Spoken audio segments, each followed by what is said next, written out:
राजनीति में आरंभ ही प्रचंड जीत से हुआ है। बीजेपी के सबसे मजबूत गढ़ को प्रशांत किशोर ने सियासी डेब्यू में ही ध्वस्त कर दिया। बांकीपुर में मिली प्रचंड जीत के बाद पीके सीधे सीधे बिहार के मुख्यमंत्री के चेहरे को टारगेट कर रहे हैं। वहीं बिहार की राजनीति में नए विकल्प की भी हुंकार भर रहे हैं। रिपोर्ट देखिए।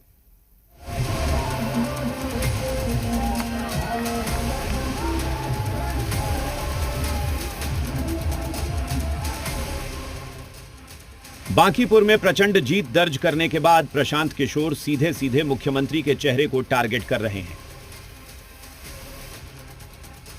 मैं नहीं चाहता हूं बिहारी होने के नाते कि कोई अनपढ़ अपराधी व्यक्ति बिहार का मुख्यमंत्री बने।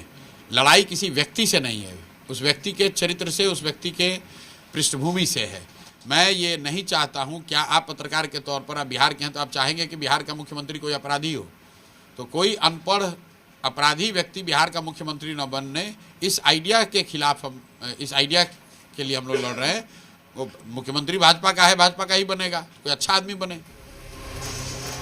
प्रशांत किशोर ने दावा किया कि बांकीपुर में जीत का संदेश साफ है कि जनता अहंकार को स्वीकार नहीं करती।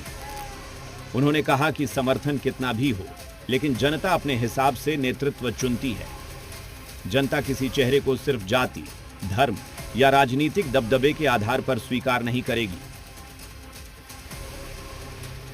आप किसी गलत व्यक्ति को बिहार के जनता पर नेतृत्व के तौर पर नहीं थोप सकते हैं। मतलब ये समझा जाए कि चाहे आपके जितने भी लोग समर्थक हों, वो आपके अहंकार को बर्दाश्त नहीं करेंगे।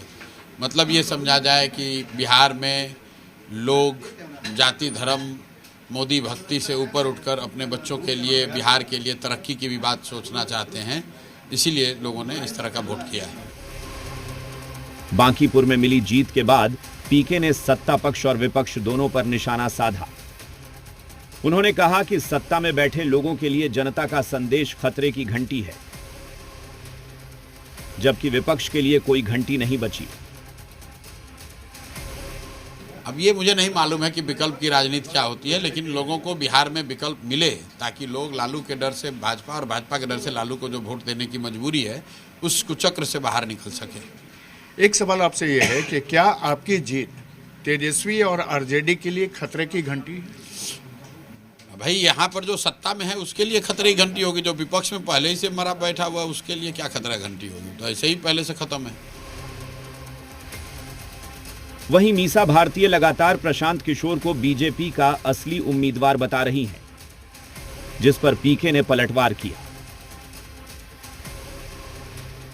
लेकिन मीसा भारती तो कह रहे हैं कि आप ही बीजेपी के असली कैंडिडेट हैं। इसका मतलब क्या निकाला है? अब हर व्यक्ति के बात का जवाब देना उचित नहीं है। अब देखिए ना, जो हम लोगों ने कहा कि ये प्रशांत किशोर जी भारतीय जनता पार्टी के बी टीम है, भारतीय जनता पार्टी के असली उम्मीदवार यही है, तो बीजेपी की वहाँ हार कहाँ हुई है? तो देखिए, ये भारतीय जनता पार्टी की अपनी अंदरूनी राजनीति है और हमने कहा था कि जो शीर्ष नेतृत्व है एक तीर चला के कई जगह निशाने साध रही है। और आप देखिए ना, कभी तक किसी भारतीय जनता पार्टी के किसी बड़े नेता का या किसी का भी कोई इस पे कोई रिएक्शन नहीं आया है, तो कहीं ना कहीं कुछ संदेश तो दे रहा है। बिहार में प्रशांत किशोर नई राजनीति का दावा कर रहे हैं। देखना होगा आने वाले दिनों में पीके की सियासी चाल कैसी रहती है। प्रशांत झा, जी मीडिया, पटना।